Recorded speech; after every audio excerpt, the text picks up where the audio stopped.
নিয়োগের নির্দেশ, সুপ্রিম কোর্টে এসআইআর মামলা শুনানি, ভিন রাজ্যের জুডিশিয়াল অফিসার নিয়োগের নির্দেশ, যাতে কোনো ধরনের ত্রুটির জায়গা না থাকে, কোনো ধরনের বিভিন্ন রকম যে অভিযোগগুলো উঠে এসেছে তার লোক এই ধরনের বিষয় না থাকে, তার জন্য এবার ভিন রাজ্যের জুডিশিয়াল অফিসার নিয়োগের নির্দেশ।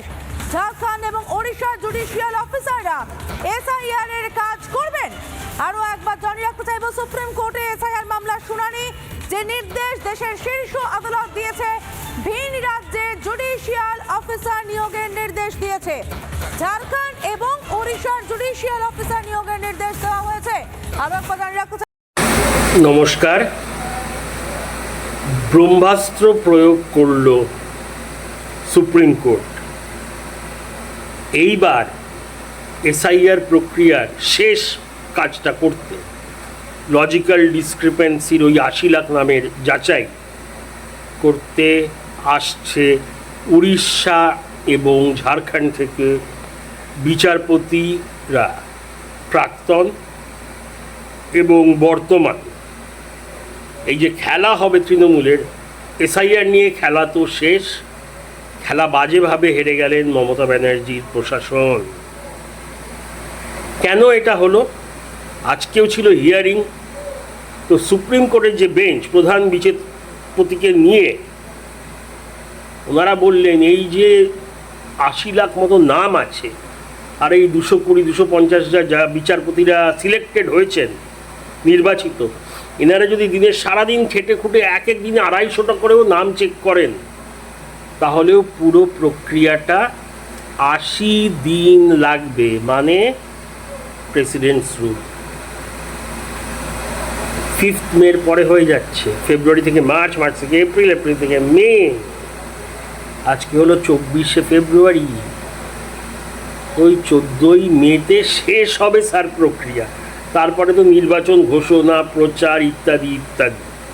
তাহলে যাতে এই ৮০ দিনের কমে, মানে নির্ধারিত সময়ের মধ্যেই করা যায়, সেই জন্য আরও অনেক অতিরিক্ত জাজদের আনতে হবে উড়িষ্যা, ঝাড়খণ্ড থেকে। এখানকার জাজরা তো আছেনই, ওখান থেকেও আনতে হবে, যাতে সময়ের মধ্যে শেষ করা যায়।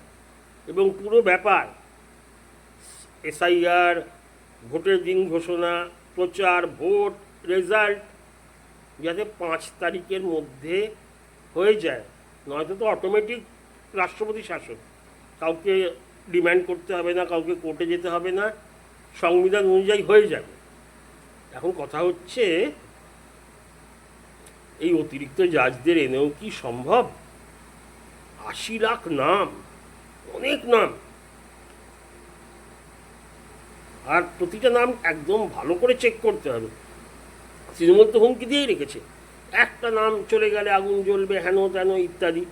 তো তাড়াহুড়ো করে তো কেউ কাজ করবে না।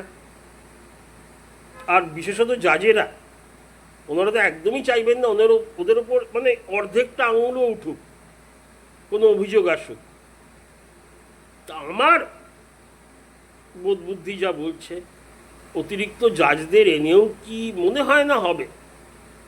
রাষ্ট্রপতি শাসন লাগবেই। এখন যদি 1000খানা বাইরে থেকে জাজ আনা হয় তাহলে আলাদা ব্যাপার, অত জাজ কোথায়? কালকে জানা যাবে। মানে কিছুই কাজ খুব একটা এগোয়নি বোধ হয়। তাহলে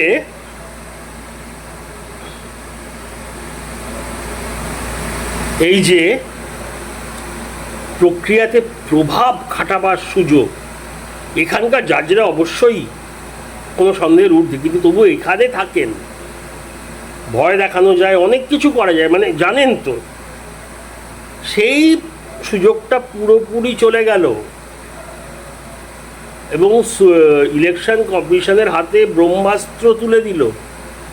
বুঝেছেন তো সুপ্রিম কোর্ট কি বলেছে? এই জাজেরা যারা আসবে তাদের আসা, থাকা, খাওয়া এবং বাকি খরচ যা যা দেওয়ার, এগুলো বহন করতে হবে ইলেকশন কমিশনকে। এবং এতে মনে হয় না এক ফোঁটাও আপত্তি হতে চলেছে, খুব খুশি হয়ে এই খরচটা দেবে। কারণ এখন ওনারা নিজেরা সিলেক্ট করে করে করে আনতে পারবেন। আর এই দুটো রাজ্যে কোনো তৃণমূলী প্রভাব নেই, কেউ অনুপ্রাণিত নয়। তো যারা আসবেন কাজটা করতে আসবেন, না এনারা ইলেকশন কমিশন তো ভোটে লড়ছে না, যদিও তৃণমূল বরাবর দেখাবার চেষ্টা করেছে লড়াইটা ইলেকশন কমিশনের সঙ্গে তাদের, মানে এমন ভাব যেন নিজের পছন্দ মতো তালিকা হলে ইলেকশন কমিশনই ভোটে জিতে যাবে। থাক ওইসব কথা, এও বলেছে ইলেকশন কমিশন মানে বিজেপি, এসব কথার কোনো জবাব নেই। তা এখন কি হলো, এই যে 2 মাস ধরে আমরা দেখেছি বিএলও ইআরও এরা বিক্ষোভ, চাপ সৃষ্টি করা, উল্টো পাল্টা ডকুমেন্টসকে ওকে করে আপলোড করে দেওয়া, তারপরে এই যে মাইক্রো অবজারভারদের পাঠানো হলো এইসব অভিযোগের পর, আর ওরা কখনোই ডিসিশন নেয়নি, ওরা শুধু অ্যাডভাইস দিত, কিন্তু প্রতিটা খুঁটিয়ে খুঁটিয়ে দেখতো এবং কোনো জালিয়াতি হলেই অবজেকশন দিত। সেটাতে শাসক দলের রাগ হয়েছিল, সুপ্রিম কোর্টে গেল, ফলটা কি হলো, এখন ইআরও সব ঝেঁটিয়ে বিদায়, ওরা আর একটা নথিও আপলোড করতে পারবেন না। আর মাইক্রো অবজারভাররা কোনোদিন আপলোড করেনি একটাও। এগুলো সব বাজে কথা, এআই দিয়ে, আরে বাবা এআই দিয়ে যদি করতো তাহলে যেই আরও আপলোড করেছে নামটা সে তো দেখতো ওর নামটা কেটে দিয়েছে, এরকম একটাও হয়েছে না। আর ইলেকশন কমিশন অফিসিয়ালি সুপ্রিম কোর্টের প্রধান বিচারপতিকে বলেছে যে মাইক্রো অবজারভাররা কোনো দিন কোনো ডিসিশন নেয়নি, ওরা বরাবর অ্যাডভাইস দিয়েছেন, পরামর্শ, ছানবিন করেছেন, যে তল্লাশি করেছেন কোনো চুরি জালিয়াতি আছে নাকি। এবং আমরা তো দেখেছি ইআরওদের কতজন, 7 জন 11 জন ইআরওদের জেলে পাঠানোর কথা বলা হচ্ছে, এফআইআর করা হয়েছে, কারণ এরা উল্টোপাল্টা কাজ করেছে। তাদের শেষে লাভটা কী হলো, প্রথমে প্রাথমিক খসড়া থেকে 58 লাখের ওপর নাম বাদ গেছিলো, তারপরে হিয়ারিংয়ের যে চললো হিয়ারিং, তাতে আরও 12 লাখ মতো নাম বাদ গেল, 70 লাখ মতো। এখন প্রথমে বলা হয়েছিল 45 লাখ, আজকে তো সুপ্রিম কোর্টে বলা হলো আরও 80 লাখখানা নাম আছে। আর নাম আছে মানে কি, এগুলো 99% হবে না অ্যাপ্রুভ। যদি ওই 13টা ডকুমেন্টের একটাও থাকতো এই নামগুলো থাকতো না, তাহলে কিছু প্রবলেম তো আছেই।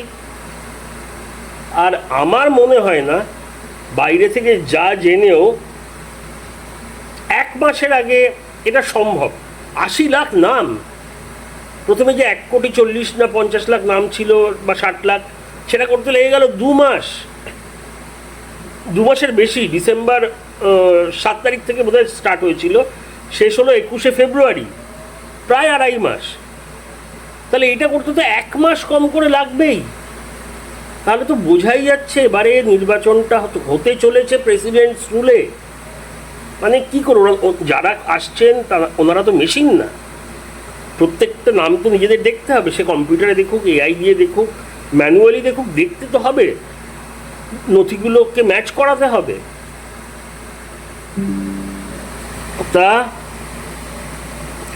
শেষ অবধি মানে কি দেখা যাচ্ছে, কি হবে, 1 কোটির ওপরে নাম বাদ চলে যাচ্ছে, ইআরওদের খেল খতম, মানে পুরোপুরি হেরে গেছে রাজ্য সরকার। এর কি হতে পারে আউটকাম, এরকম তো ছেড়ে তো দেবে না। তা আমরা কি দেখতে পারি, প্রচুর ধর্ণা দেখতে পারি, বিক্ষোভ দেখতে পারি, আবার সুপ্রিম কোর্টে যেতে পারেন রাজ্য সরকার। কিন্তু যতবার গেছেন প্রত্যেকবার লস হয়েছে। প্রথমে ইআরও চলে গেল, নিজেদের লোক দিয়ে করানো গেল না, মাইক্রো অবজারভারদের সরানো গেল না, মাইক্রো অবজারভাররা এখনও আছে, ওরা কোনো ডিসিশন আগেও নেয়নি, এখনও নিচ্ছে না।